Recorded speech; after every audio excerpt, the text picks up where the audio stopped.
नमस्ते दोस्तों, स्वागत है एक बार फिर से आपका किसान ही चैनल में।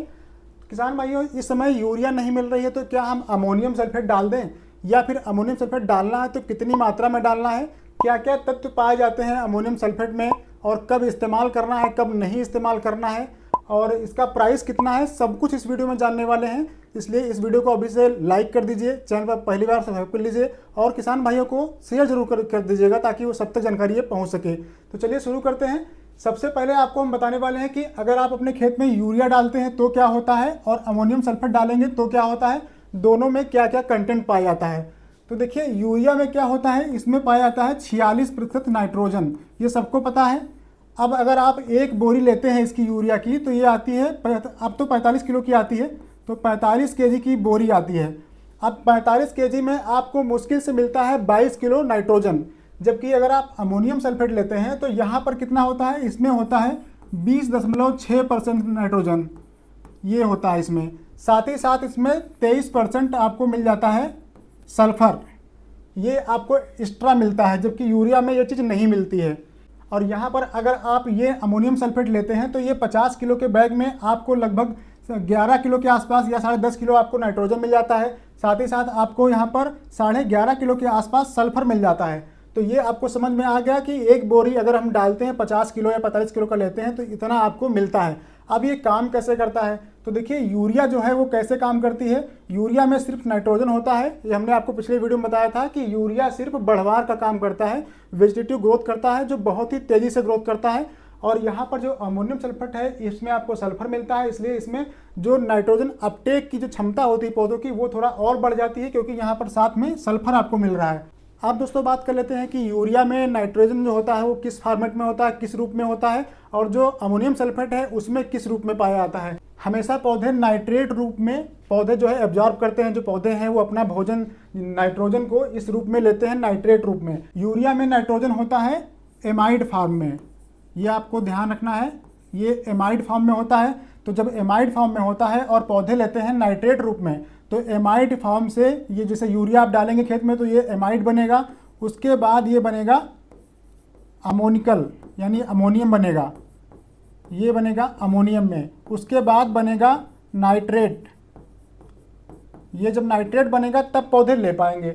लेकिन यहीं पर अगर हम बात करते हैं अमोनियम सल्फेट की, तो अमोनियम सल्फेट में क्या होता है, अमोनियम सल्फेट में ये वाला जो एमाइड फॉर्म है ये यहाँ पर हट जाता है। यहाँ पर जो यूरिया का जो नाइट्रोजन का फॉर्मेट होता है वो होता है अमोनियम फॉर्मेट में। यहाँ पर जो अमोनियम सल्फेट अगर आप देते हैं तो ये अमोनियम फॉर्म में होता है, और इसके बाद सीधे आ जाता है, ये जब टूटता है तो सीधे नाइट्रेट फॉर्म में हो जाता है। तो यहाँ पर एक ये स्टेप गायब हो जाता है एमाइड वाला। तो ये इसलिए जो अमोनियम सल्फेट अगर आप डालते हैं अपने खेत में तो ये यूरिया से जल्दी काम करता है, क्योंकि यूरिया में 3 बार टूटता है तब जाके यहाँ पहुँचता है, और अमोनियम सल्फेट अगर आप डालते हैं तो सिर्फ एक बार ये टूटेगा, दूसरी बार में सीधे पौधों को मिल जाता है। तो इसलिए जब भी आप अमोनियम सल्फेट का यूज करेंगे तो ये पौधों में आपकी फसल में बहुत जल्दी रिजल्ट दिखाता है, और धीरे धीरे ये घुलता है, धीरे धीरे एब्जॉर्ब होता है, इसलिए ये ज़्यादा लंबे समय तक फसल को हरा भरा रखता है, ज़्यादा बढ़िया से काम करता है। लेकिन यूरिया में क्या है, यूरिया में जो इसकी परसेंटेज होता है बहुत ज़्यादा, 60 से 70% जो नाइट्रोजन होती है यूरिया की वो आप यूज नहीं कर पाते हैं, वो ख़राब हो जाती है, वो जो है हवा में जल में मिल करके बिल्कुल बर्बाद हो जाती है। अगर आप अमोनियम सल्फेट को देते हैं तो 80 से 90% जो है ये पौधों के काम आ जाता है, इसलिए अगर इसका डोज कम रहता है तो भी इससे ज़्यादा अच्छा काम करता है। तो ये आपको ध्यान रखना है कि इसमें जो है लॉस बिल्कुल नहीं होता है, इसमें लॉस बहुत ज़्यादा होता है। अगर आप एक बोरी यूरिया देते हैं खेत में 45 किलो की, तो मुश्किल से 5 से 6 किलो तक आपको नाइट्रोजन जो है आपके पौधों को, फसल को मिल पाती है। बाकी सब ये बर्बाद हो जाता है, ये हवा में उड़ जाता है और पानी में लीचिंग हो जाता है, सब खत्म हो जाता है। लेकिन ये जो है ये इसका आप इस्तेमाल बहुत ज़्यादा पौधे कर लेते हैं तो इसका जो है आपको ज़्यादा रिजल्ट मिलता है और ज़्यादा दिनों के रिजल्ट मिलता है। तो अब बात कर लेते हैं कि जो अमोनियम सल्फेट है अगर आप दे रहे हैं तो इसमें जो सल्फर है उसका काम क्या होता है। तो सल्फर का काम सभी को लगभग पता है कि सल्फर एक बहुत ही अच्छा फंगीसाइड का भी काम करता है। साथ ही साथ इसमें कुछ हद तक इंसेक्ट को मारने की भी क्षमता होती है, जो कीड़े होते हैं उनको भी कंट्रोल करने की थोड़ी बहुत क्षमता होती है। और इसके अलावा ये प्रकाश संश्लेषण में बहुत बढ़िया काम करता है सल्फर, इसलिए जो पौधों की हरा भरापन है वो ज़्यादा हो जाता है, क्योंकि उसमें जो क्लोरोफिल होता है उसकी मात्रा बढ़ जाती है पत्तियों में, जो हरापन ज़्यादा हो जाता है फसल में। इसके अलावा सल्फर जो है प्रोटीन बनाने में सहायता करता है।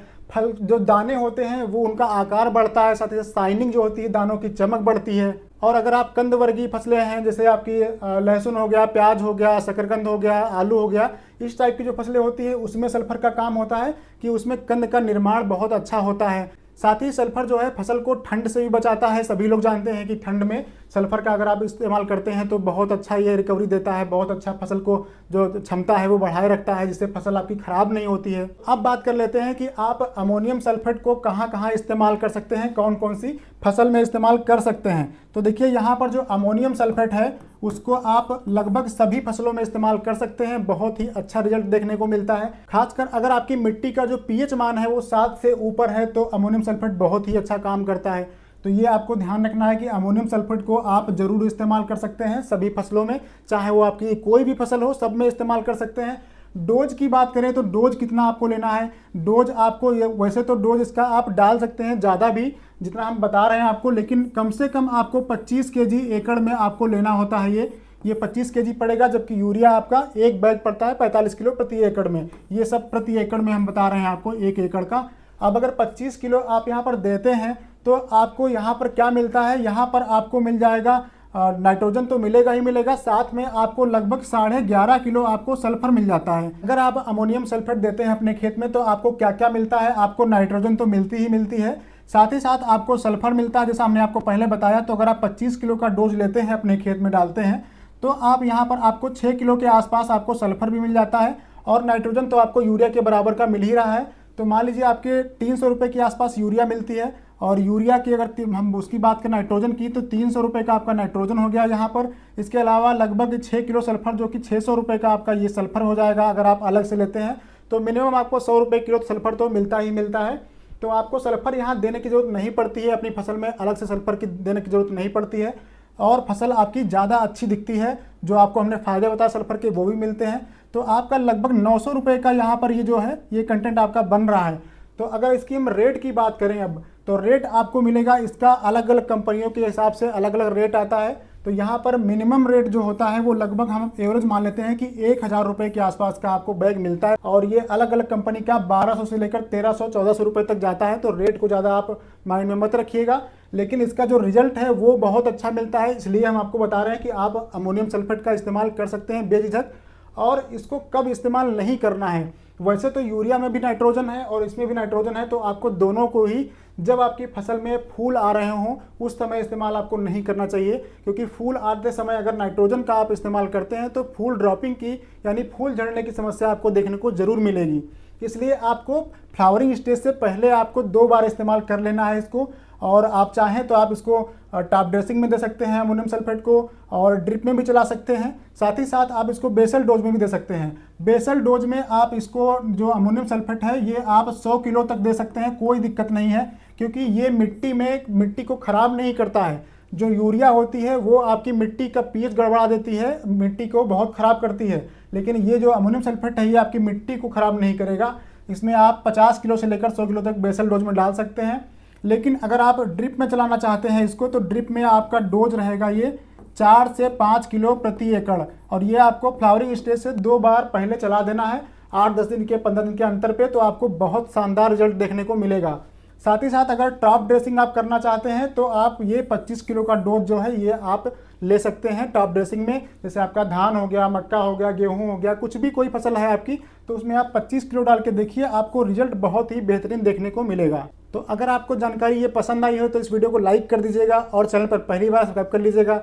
चलिए हम मिलते हैं ऐसे ही नए वीडियो में, तब तक के लिए नमस्कार। अगर आपको कोई सुझाव हो तो आप लोग कमेंट में ज़रूर लिखिएगा।